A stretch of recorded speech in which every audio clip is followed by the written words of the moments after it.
Nagkamayaw ng pakikinig ng aral. Ngunit ang mga balawis, Eskribas at saserdotes, halos magputok ang dibdib sa laki ng pagkagalit dito sa poong marikit.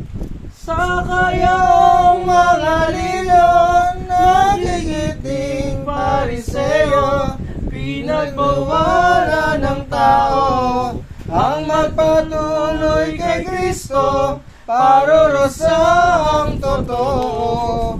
Pagkapunan po ang amay ng aral sa lahat na doon ipinakilala ang linamnam at ang lasa ng mahal niyang doktrina. Nalulubog na ang araw, mga tao'y nagsipanaw, sa magapoy di kumain, at ang poong nangangaral nasa loob ng simbahan.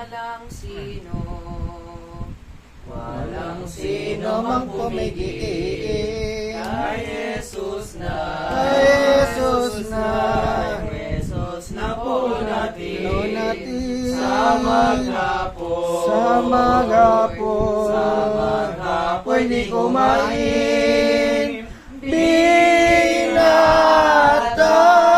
mapalipin, ito'y aral din sa atin. Lumabas na sa simbahan itong Diyos na maalam, 10 disipulong ay nagtuloy kapagkuhan doon sa Betanyang bayan.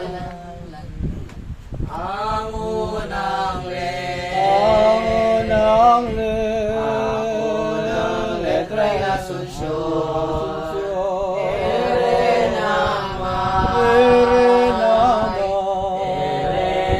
may resurreksyon, ang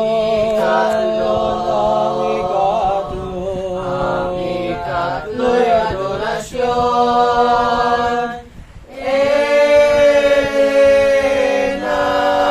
may lamentasyon para sa ating ang buon.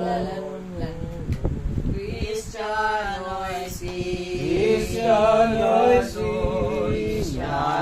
sino ka man. Ito ay iyong pagmasdan, pagkawalang kabuluhan ng papuri at parangal dito sa hawak na bayan. Ano pat po palawisya, ang mundo ay balintuna, mali ang lahat nagawa.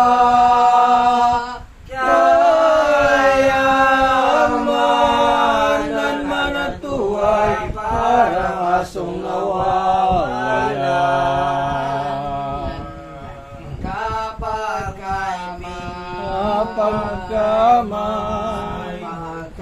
may pinipita sa iyo at inola,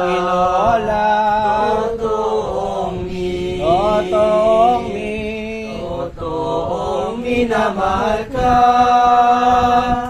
Tatakbo at kung may nadili ka na maalala, pala. Ang tao hanggat mayaman, marami ang kaibigan, kung maghirap na ang buhay, kahit masumpong sa daan, di na ba tititigan?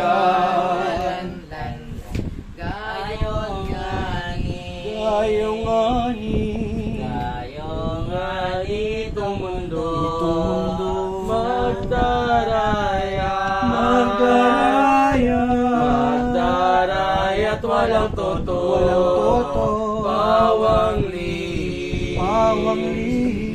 pawang linis na toto, pag-ibig na nanalo sa kaluluwa ng tao. Tingi ang pong si Jesus, Iyong Domingo de Ramos, marami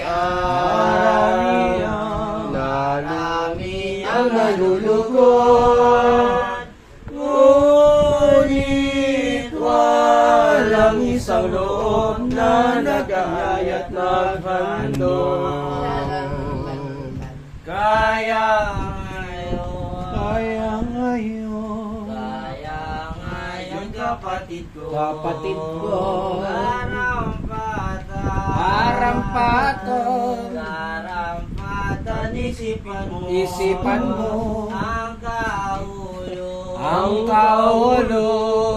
kahulugan kung ano sa seremonya sa templo sa mga araw na ito. Kung